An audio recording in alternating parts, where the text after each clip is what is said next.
자, 두 번째 기준은 HMM인데 짧게 들어갑니다. 왜냐면 어제 금요일이죠. 금요일 야간에 교육을 해드렸으니까. 그래서 HMM 쪽은 좀 짧게 들어갈 건데 이렇게 보시죠. 간단합니다. 여기도 기본적인 부분을 알려드렸으니까.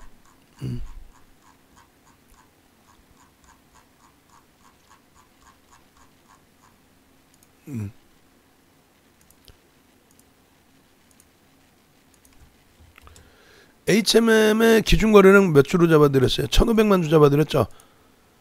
그죠? 자, HMM 출석 체크 한번 갑시다. 물도 좀 갖고 오고. HMM 얼른. 그리고 이거 뭐 며칠 전부터 올려놓은 거에 대한 엄지척이니까 지금 새롭게 들어오신 분들 엄지척 한 번 더 해주시고. HMM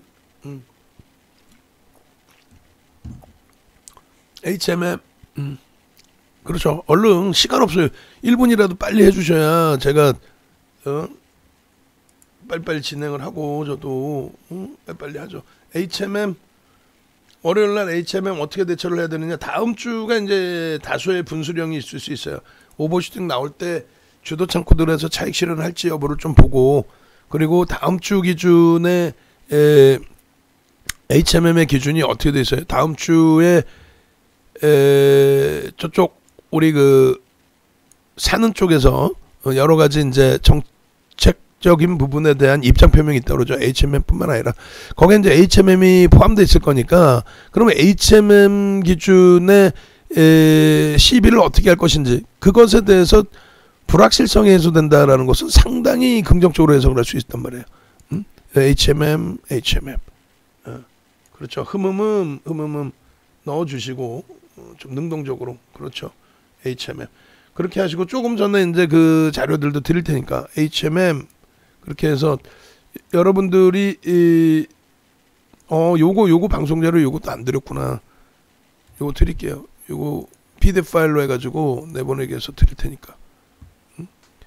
HMM 요거 자료 드리고, 그리고 조금 전에 갭에 대한 교육 자료도 드릴 테니까 HMM 얼른 조금 더. 그래서 HMM도 이제 조금 차분히만 교육 받으시면은 전략의 기준만 여러분들이 좀 잘 잡으시면요, 그러면은 어휴 뭐가 무서워요. 뭐가 무서워. 그래서 HMM 또 지금 전략 잡아드릴 나머지 종목군들의 기준점만 잘 보시고 대처하시면 돼요. HMM 우리 유료봉도 다 올려드리고 하겠습니다. 그래서 갭에 대한 자료, 조금 전에 HMM 그 신풍제약 SM에 대한 자료. 예, 좋습니다. 오히려 그 우리 그 주식투시경닷컴에 계신 분들께서 더 능동적이세요. 그러셔야 돼요. HMM 갭 좋습니다. 그렇게 놓고 보시고, 그 다음에 일단은 그 HMM의 기준 거래량은 1,500만 주로 잡아드렸어요. 1,500만 주. HMM 기준 거래량 1,500만 주라고 한다면 거래대금 기준에 7, 8천억 이상이 터져요. 그렇게 되면은 그 변동성이 7에서 시초가 대비 7%에서 10% 정도까지 볼 수 있습니다. 일단 어찌됐건 뭐 여러 가지 이유에 의해서 지금 컨테이너선 운임지수는 계속 강세를 띠고 있죠. 지난주 금요일에 발표된 운임지수도 예전에는 이제 대만하고 우리나라에서 발표를 했는데 그때 이후에 이제 2003년 이후에 경기가 좋았을 때 2007년 정점 찍고 뭐 경기가 이제 둔화되니까 운임지수가 내려가잖아요. 그 다음부터 발표를 안 했던 것을 이제 중국 상하이 운임지수로 이렇게 다시 나오게 되는 거예요. 근데 그게 이제 금요일 4시에 발표가 되는데 일단은 뭐 여전히 긍정적으로 중국의 옌타이안인가요? 그 지금 폐쇄되고 뭐 이런 부분도 영향을 좀 미치겠죠. 자, HMM 부분은 요 부분까지 더 들여다 보실 수가 있을 거예요. 11일 날 전략 금요일 전략이었고, 요것은 이제 14일 월요일 전략으로 설정을 해드리는데, 이 월요일 전략 기준에 13일, 11일 금요일까지의 그 수급 부분을 같이 놓고 보면서 설명을 드릴게요. 저 뭐냐면은 HMM 같은 경우에 투자자별 수급 동향이 상당히 중요하다고 그랬잖아요. 투자자별 수급 동향에서 2월 15일 올해 2월 15일 이후에 상당히 많은 매집의 물량이 들어왔습니다. 그 중에 이제 외국인들이 1,616만 주로 이제 소폭도 늘어났고요. 1,616만 주라고 하면은 3억 4,500만 주짜리니까 1,616만 주 나누기 3억 4,500만 주 해주면 4.68% 0.08%가 좀 증가한 거예요. 11일 날 종가가 44,850원입니다. 그리고 누적 수급 이외에 얘가 좋은 거는 7월 달에 일단 어찌됐건 패시브 자금 들어오면서 리버랜싱 물량 손바뀜의 평균 단가가 높아졌단 말이에요. 그리고 이제 공매도 상환이나 대차 상환 부분에 대해서 누적 수급에 포함되어 있는 것이 일단은 상당 부분이 이제 희석이 됐어요. 상당 부분이 무슨 얘기냐면 오랜 기간 동안에 지속적인 거래가 진행되면서 뭐 공매 상환이나 대차 상환까지 지금 이제 SM 같은 경우 13% 14% 이제 막 매수를 하고 있잖아요. 그 중에 얼마가 공매도 상환 대차 상환인지 모른단 말이야. 근데 이제 이 HMM은 공매도 상환 대차 상환도 있었는데 거기에 계속 뺑뺑이가 돌죠. 사고 팔고에 그렇게 되면서 신규 뭐 공매도도 있을 수 있고 하지만 결론은 손바뀜이 많이 돼서 지금의 누적 수급 중에 상당 부분은 또 5% 이상은 일단 인덱스 자금, MSCI 지수 편입된 인덱스 자금으로 놓고 보고 그 자금은 안 나올 걸로 우리가 해석을 하고 있고, 그리고 두 번째 기준에서는 손바뀜이 되면서 계속 주가가 평균 단가가 올라가고, 그러니까 누적 수급에 대한 실체를 믿을 수 있다. 세 번째 기준은 최근에 나오는 공매도가 매도의 추측이더라. 주요 창구가 매도를 그렇게 심각하게 하지 않았더라. 그 내용입니다. 결론적으로 우리가 그 HMM이 1,700만 주대의 수급이 가장 많았었어요. 그리고 나서 이제 5월 27일 날 마감 동시효과에 1,700만 주 또 동시효과에 거래가 실렸죠.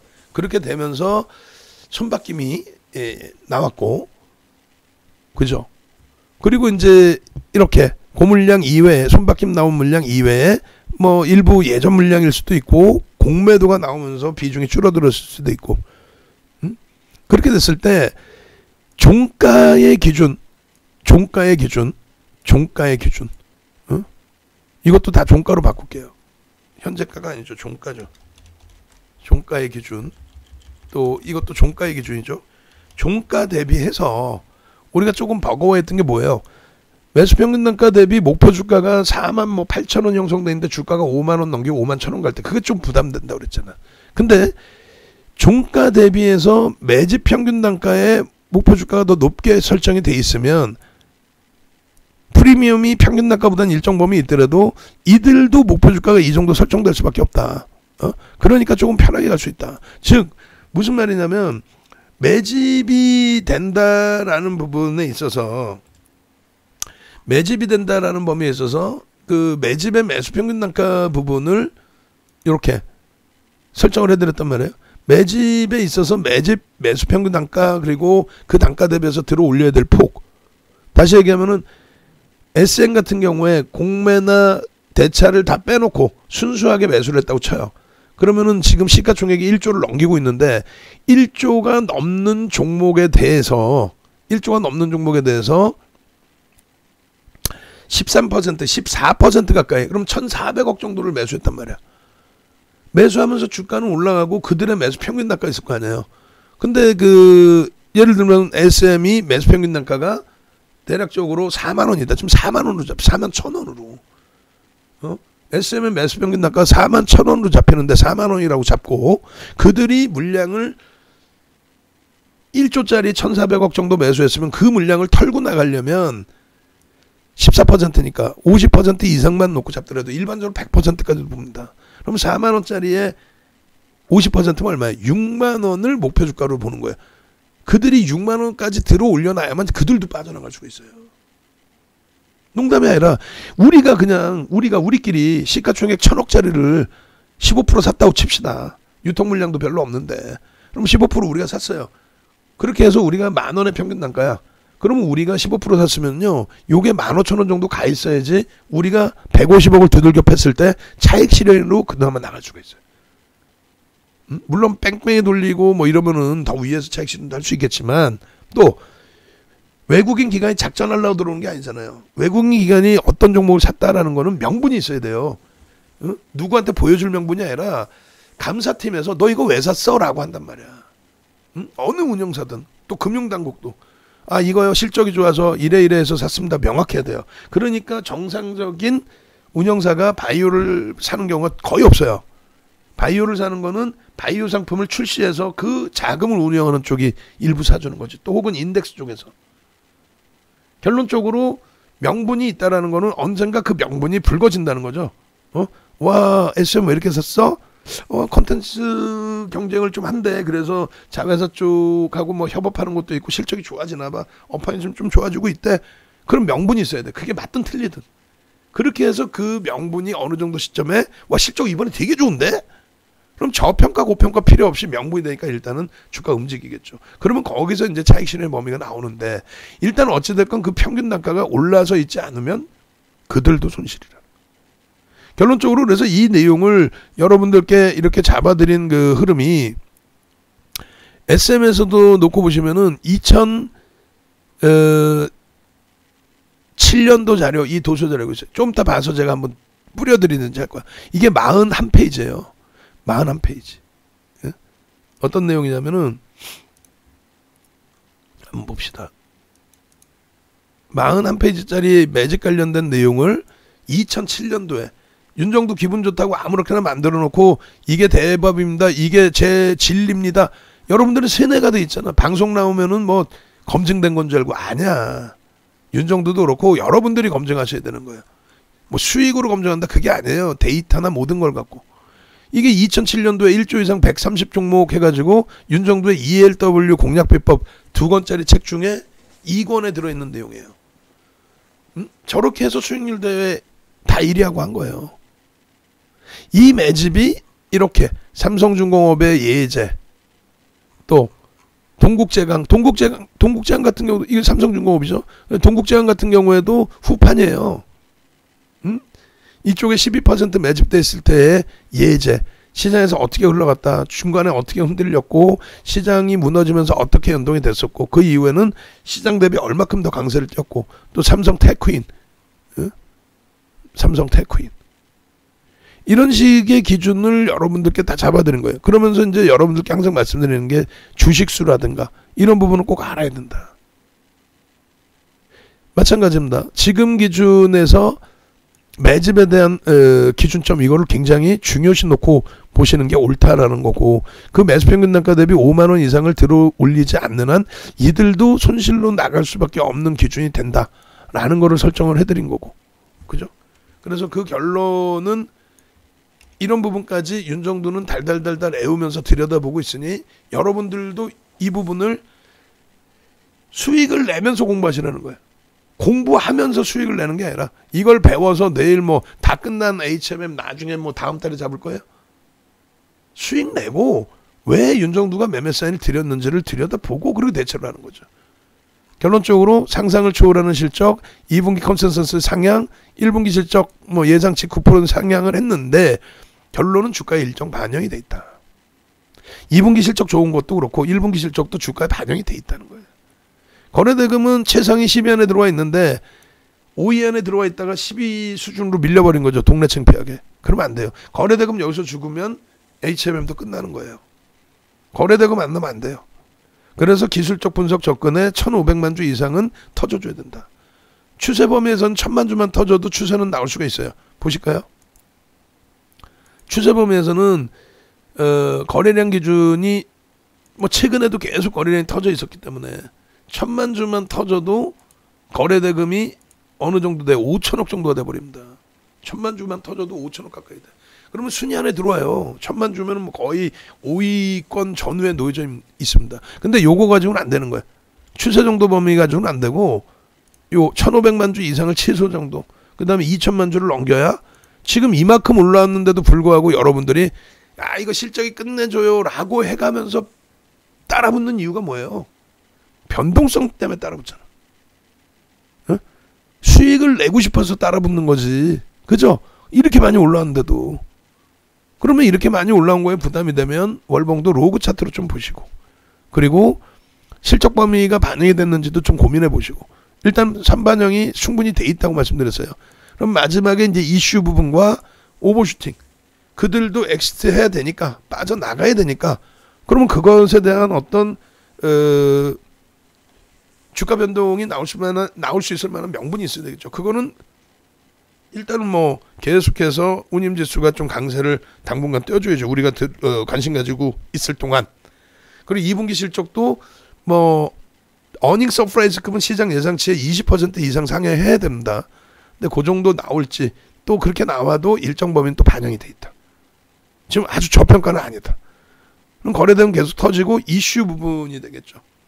수급 범위는 MSCI 패시브 자금이 뭐 한 번 들어오고 끝나는 게 아니에요. 어차피 계속해서 점진적으로 들어올 수가 있는 거고, 그리고 외국인 쪽에 뭐 액티브 펀드 쪽에 변동성을 추구하는 그 소형 펀드들도 있을 거 아닙니까? 그쪽의 기준에서도 일단 패시브 자금 들어오면서 그걸로 물량을 한번 던져놨기 때문에 자기들도 편하단 말이에요.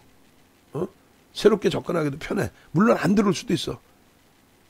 UBS가 야 이제 안 들어갈래. 먼저 번에는 우리가 뭐 27일 날 패시브 자금 들어오는 거 아니까 미리 들어가서 선침해 좀 해놓고 그거를 뭐 차익 신원했다고 치면 이번에는 아유 뭐 어디다 팔어, 우리가 사면 500만 주고 어디다 팔어, 피곤해, 이러고 안 들어올 수도 있어요. 그러니까 그런 것까지도 우리가 제대로 봐야 된다는 거야. 그래서 매일매일 눈이 아플 정도로 들여다보는 거예요. 한투가 들어오나 뭐 이렇게. 한국투자증권 이런 쪽이 주도력을 가지고 있는 쪽이. 지금 현재로서는 주도력을 가지고 있는 쪽은 안 빠져나갔어요. 안 빠져나갔고 일단은 공매 성향의 창구들만 조금 매도가 일부 있었던 거고.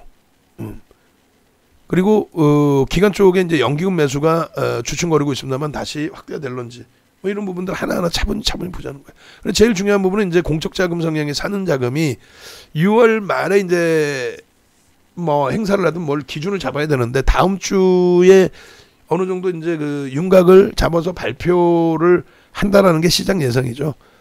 그래서 첫 번째는 조기 상환인데 글쎄요, 그 부분은 가능성이 전혀 없진 않지만 가능성이 희박합니다. 그건 이제 재료가 됩니다. 조기 상환 해버리면은 주가 희석이 안 나오잖아요. 그러면 HMM으로서는 어마어마한 변동성이 나올 수 있죠. 두 번째 기준은 포스코나 현대중공업 뭐 또 현대글로비스 쪽으로 시비를 일부 넘기는 방안인데 그 부분도 좀 가능성은 희박합니다. 왜냐하면 특혜 시비가 일어날 수 있어요. 세 번째 기준에서는 직접 행사의 기준인데 그 부분은 이제 뭐 딱히 호학제를 나누기가 어려운 게 다 알고 있잖아. 그거는 최악의 경우는 그거다. 한데 뭐 최악도 아니고 어차피 뭐 행사에서 그게 물량이 나오는 게 아니기 때문에 이게 결론은 어찌됐건 불확실성이 해소된다라는 것이 다음 주에 가장 관점인 것 같아요. 불확실성의 해소가. 그리고 이제 미국 정부의 친환경 정책 부분에 대해서는 뭐 HMM도 일정 범위 수혜를 보는 거죠. 친환경 선박이니까 상당 부분의 선박이. 그리고 주말에 새롭게 나온 내용이 선박 발주 부분에 대해서 얘기해놨어요. 그러면 이제 이 부분이 또 나온단 말이에요. 선박 발주. 신규 선박 발주 관련 시장 관심. 요게 이제 좀 중요한 부분이 됩니다. 요게 신규 선박 발주 관련 시장 관심. 관련 뭐라고 써야 될까요? 신규 선박 발주 관련. 요게 왜 그러냐면은 지금 주인이 있는 회사하고 없는 회사, 또 주인이 있든 없든 이슈 부분.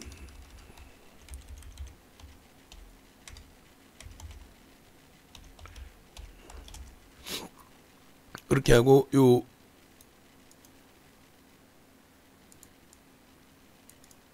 이렇게 이슈 부분은 신규 성장 시장 이슈 이렇게 위치를 좀 바꿔놓을게요. 발주 관련, 그 다음에 매각 관련,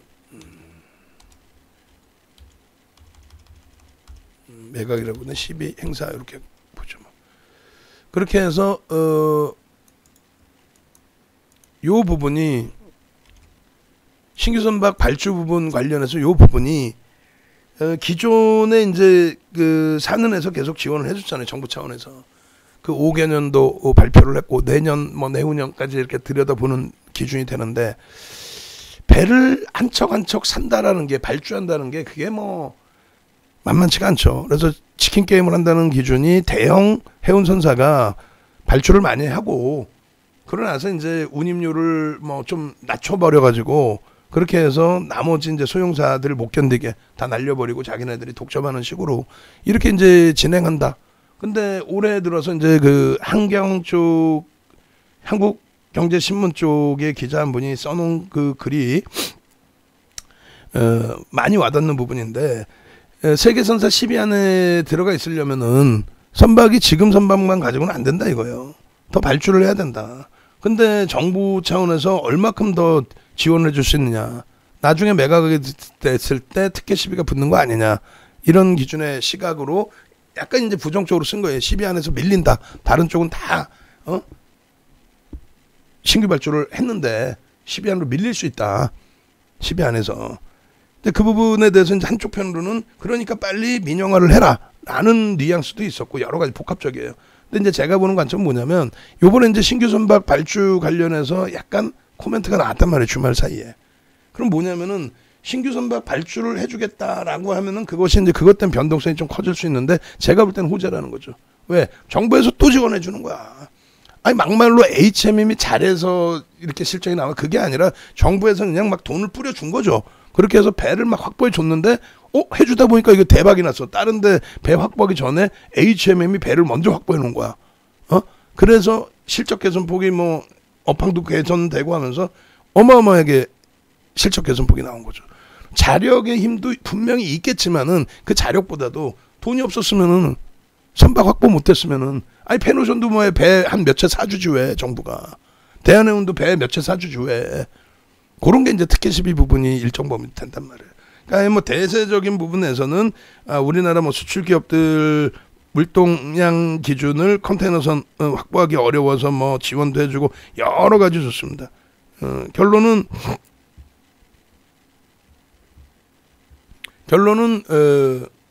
현재 기준에서 민영화를 조기에 사는 쪽이나 정부에서도 못하겠다. 그 좀 어려운 부분이 있다. 매각 이슈가 계속 불거지고 있지만 실질적으로 그게 힘들다라고 하는 것이 예를 들면 현대중공업, 현대글로비스, 뭐 포스코에 줬는데 그들이 선박을 막 예를 들어서 10채를 더 추가 발주를 해버렸어요. 근데 업황이라는 것이 그렇잖아요. 산업 사이클이라는 것이. 정점이라는 건 항상 있단 말이죠. 근데 그렇게 발주를 했는데 하필이면 그게 정점이 돼. 예를 들어서. 뭐 그럴 리는 별로 없고 이제 윤정도도 금리 올린다 이렇게 생각하지만은 그럼 그렇게 됐을 때 그 그룹조차도 뭐 휘청거린다는 표현보다는 부담이 된다라는 거죠. 그래서 완벽하게 만들어 놓고 몸값이 좀 더 비싸지더라도 매각을 하는 게 산업 전반적으로 안정화가 될 수 있는 거다. 다른 쪽의 그룹에 줬을 땐 그쪽이 버거울 수 있다. 신규 선박을 발주한다는 게. 이해되세요? 그래서 정부와 사는 쪽은 아직까지는 우리가 쥐고 있어야 된다. 공적 자금을 좀 더 투입하고 그게 좀 눈치가 보이더라도 투입을 해서 해운 쪽을 완전히 정부가 다시 살려놔야 된다. 이런 시각도 있단 말이에요. 어찌됐건 신규 선박 발주에 HMM도 자금도 일부 들어가겠지만 정부 자금이 상당폭 들어오겠죠. 그 부분에 대한 해석이 이렇쿵저렇쿵 말이 많이 나오겠지만 저는 굉장히 긍정적인 쪽으로 해석을 한다는 거예요. 기존에도 그랬었고, 그죠? 그래서 이 부분에 대한 해석 부분을 다시 한번 여러분들 해보시면 돼요. 그래서 이 자료 내용도 지금 올려드릴 거예요. 올려드릴 건데 이거는 원래 이제 유료 자료 부분도 다들 보셨던 내용이라 무료 쪽에도 지금 골뱅이 없이 지금 시간이 너무 늦었으니까 골뱅이 없이 넣어드릴 텐데 자, 이 자료 필요하신 쪽은 HMM 뭐라고 넣을까? 70110 한번 합시다. 701109. 그렇게 해서 유료방은 지금 넣어드리고 무료방은 아니 다들 주무시는데 막 자료 넣으면 혼날 수도 있잖아, 윤정두가. 그러니까 이거하고 조금 전에 도서 자료 41페이지짜리 그거 드릴 테니까 701109 한번 눌러주시고 그 눌러주신 방만 넣어드려요. 농담하는 게 아니라. 그렇게 하고 우리 유료방은 지금 이제 이미 올려드리고. 자, 최소 뭐 5명 이상씩은 눌러주셔야지 701109를. 그래야 자료도 드리고 올려드리고 할 거 아닙니까? 얼른 능동적으로 빨리.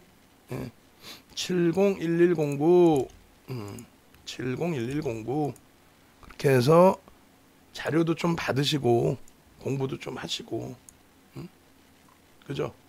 7010 14번째 방은 왜 14번째 방 왜 701109 출석 체크 하셔야지 얼른 701109 어여 저도 힘들어요. 지금 2시간 이상을 쉬지도 않고 혼자 떠들고 있어요. 이렇게 열심히 해드리면은 지금 계속 계시는 분들은 도움이 되시니까 방송 계속 듣고 계시는 거잖아요. 뭐 종목을 조금 이따 나 받을 거야 뭐 이것도 있으실 수 있겠지만 어찌됐건 701109 701109 그렇게 하시고 HMM은 그래서 이슈거리가 아직은 남아 있어요. 그렇기 때문에 이제 시장에서도 보면은 꺼지질 않는 거죠. 지금 꺼지질 않고 있어요. 희한하게 꺼지질 않아요. 꺼지지 않는다는 게 뭐냐면 거래대금이 계속 유지돼야 돼요. 두산중공업도 좀 더 해드리겠지만은 이 거래대금이 죽는 순간이 이제 마지막 잔악이라고 생각하시면 돼요. 거래대금이 죽는 순간이 끝나는 거다. 아시겠죠? 혹시라도 제가 빼먹고 안 올려드린 쪽이 있으면은 여기 안 올라왔어요 라고 다시 알려주세요. 그래야 제가 올려드릴 테니까 701109 그렇게 놓고 보시고 그렇게 해서 이제 그 HMM 마무리 져드려야 될 거 아니에요. 그죠? HMM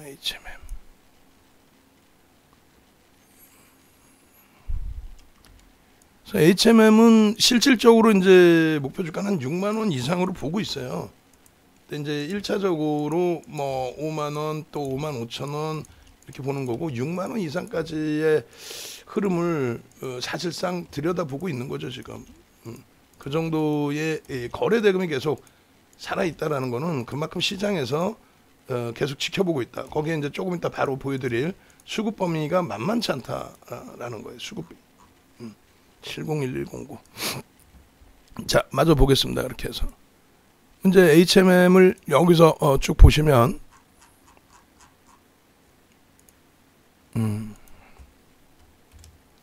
늦었다 생각하실 필요 없어요. 이런 종목 제2의 HMM 두산중공업 잡는 거는 윤정두랑 함께 가시면 금방이에요.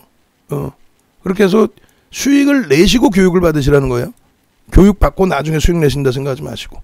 자, 이렇게 보시면 HMM 같은 경우에 뭐 요날 같은 경우에도 정확히 제가 지금 뭐 내용을 모르겠습니다만 거래량이 적은 데도 하지만 조금 샀어요. 1000만 주 수준만 터져도 추세 강합니다. 답변 고맙습니다. 믿고 HMM 이게 언제? 5월 4일이란 말이에요. 5월 13일 날 우리는 전략 매도를 하죠. 5월 13일 날. 전략 매도를 하잖아요. 근데 여기서는 지금 34,800원에서 했단 말이에요. 그러면 5월 13일 날 전략 매도면은 그 가격이 얼마냐면 49,000원에 전략 매도가 돼요. 49,000원에. 그러면 49,000원에 전략 매도해서 41,000원에 재편입해서 가지고 가는데 그거를 누구는 그렇게 해서 수익을 내시는데 여러분들은 그 수익을 못 잡아내면 그것도 안 되잖아요. 결론적으로 문자 사인을 한번 볼까요? 문자 사인 5월 13일 기준 한번 보겠습니다. 5월 13일 여기 보시면 5월 13일 49,000원 이탈 시 전량차익 실현. 이 전량차익 실현의 의미는 1,700만 주까지 수급이 유입이 됐다가 이때 49,000원까지 올라올 때 1,100만 주 수준까지 빠져버립니다. 보시면 그러다 보니 뭐 차익 실현이 나오고 있는데 그때 돼서 야 이거 끝내준다 이렇게 할 수 없잖아요. 1100만 주까지 빠져 5월 17일까지. 근데 여기서 이제 1700만 주까지 들어왔던 1700만 주죠. 4월 26일까지가 1700만 주까지 들어왔던 이 수급 범위가 이렇게까지 1300만 주까지 이날도. 그리고 결국은 우리가 49,000원 차익 실현하고 나서 쭉 빠졌어요. 그 다음에 이제 5월 14일 시간에서 또 변동의 흐름이 나오는데 거기에 대해서 일단 차익 실현하십시오. 월요일날 갭 상승 이후에 월요일날 차익 실현하십시오 라고 말씀을 드렸고, 결론적으로 14분 계시는 이 방에 HMM 자료가 뭐 며칠 것까지 있는지 모르겠습니다만, 여기 보시면은 5월 아이고 여기서 하나로 얘는 끊어놨구나. 5월 기준에 다시 보겠습니다. HMM을 이거 들어오셔서 이제 여러분들이 자주 들여다 보세요. 자주. 그래서 HMM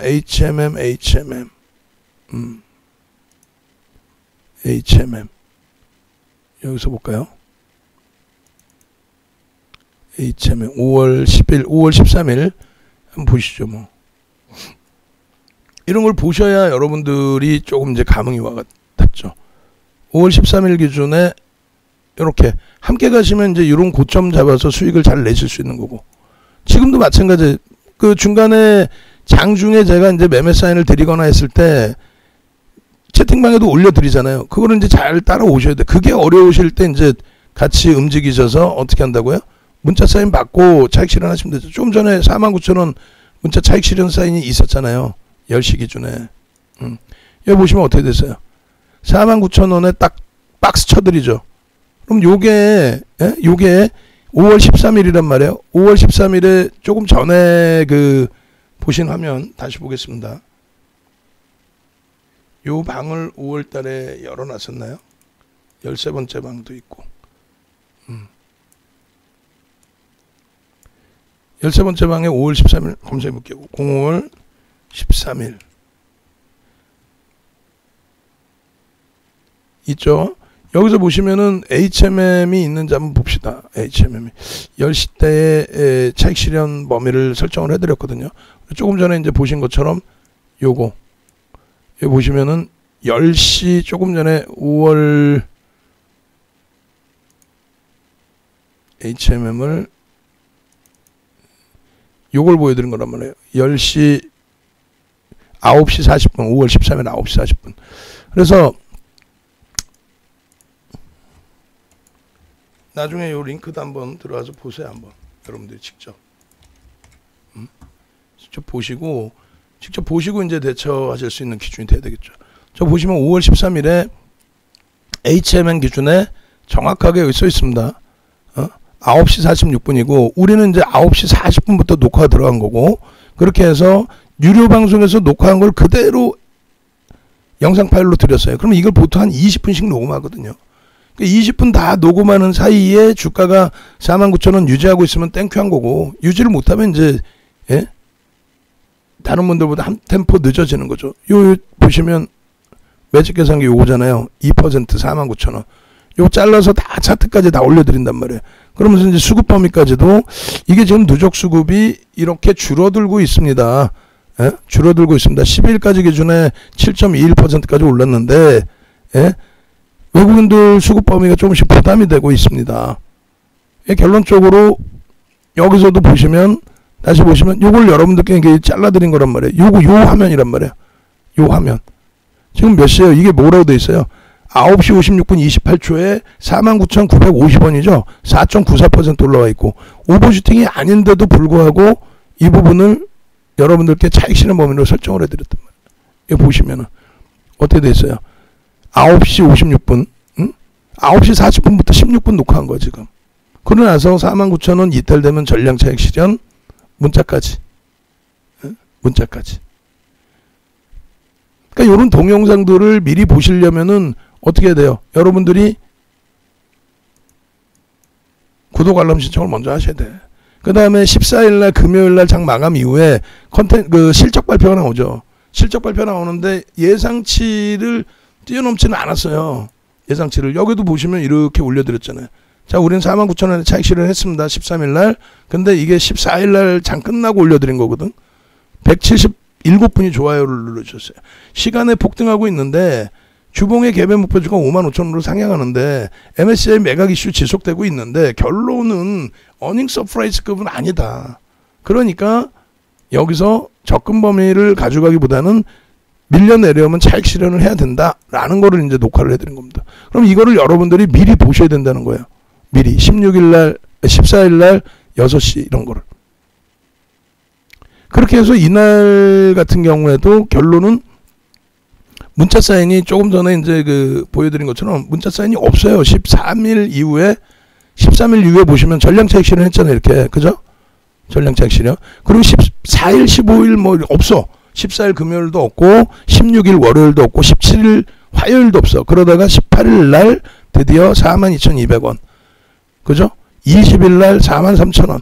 또 20일 날 44,800원. 이런 식으로 매수가 들어가면서 20%를 다시 채운 거예요. 요 기준을 그러면 어떻게 더 채웠다 다시 채웠다 그 기준은 뭐예요? 윗방향으로 여전히 보고 있다. 다만 중간중간에 차익 실현 범위를 설정할 부분은 설정을 해야 된다. 어떤 기준에서 다시 보시면 요분 같으신 경우도 드림에스 선생님 같으신 경우에 34,800원에 편입하신 거 5월 4일에 지금 근데 5월 13일 날 49,000원에 차익 실현했으면은 얼마예요? 14,000원 수익이잖아. 여기서. 근데 그 이전에 벌써 이미 4월 26일 날도 어때요? 애슐리 선생님 지금도 갖고 있어요. 25,000원 물량을. 38%. 4월 26일 날. 또 3월 23일은요. 34%. 무슨 얘기냐면 우리가 3월 27일 날 35,700원 찍을 때 차익 실현. 그리고 저점 편입. 그 다음에 4월 말에 4만원 찍을 때 또 차익 실현. 그리고 또 저점 편입. 그리고 5월 13일 날 5만원 찍을 때 또 차익 실현. 또 저점 편입. 그리고 이번에는 고점을 놓쳤어요. 이번에 51,000원 찍을 때는 놓치고 이번에 41,000원대에서 다시 또 신규 가입자는 다시 치워드리고 지금 아직까지는 진행형이죠. 2월 3월달 그 단가들이 2월달 같은 경우는 17,000원 뭐 이래요. 3월 단가는요. 3월부터 본격적으로 샀죠. 2만원 전후. 그걸 35,000원대. 조금 전에 보여드린 이게 매일매일 전략의 기준이죠. 그러면 MSCI 지수 편입된 부분에 대해서는 알고 계시고 아까 텍스트 정리해드린 거 그 부분은 알고 계시고 이 물량은 안 나온다는 거야. 안 나와요. 편출되기 전까지는 안 나와요. 그러니까 들어와 있는 물량은 어지간해서는 안 나, 뭐 거의 안 나온다 보시면 돼. 신규 편입은 추가적으로 들어올 수 있죠. 또 다른 쪽에 벤치마킹 하게 되면은. 그리고 KLX 300 지수는 의미는 그렇게 크지는 않은데 KLX 300 지수에 편입이 되면 이제 ETF 상품들에 대한 해지성 물량이 일부 들어올 수 있어요. 일부. 그래서 그 부분을 좀 놓고 보실 수 있다.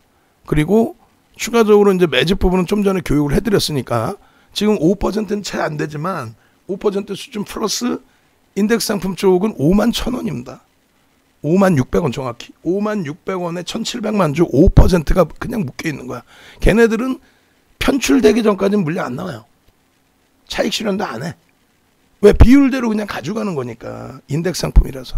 거의 안 나온다 보시면 돼요.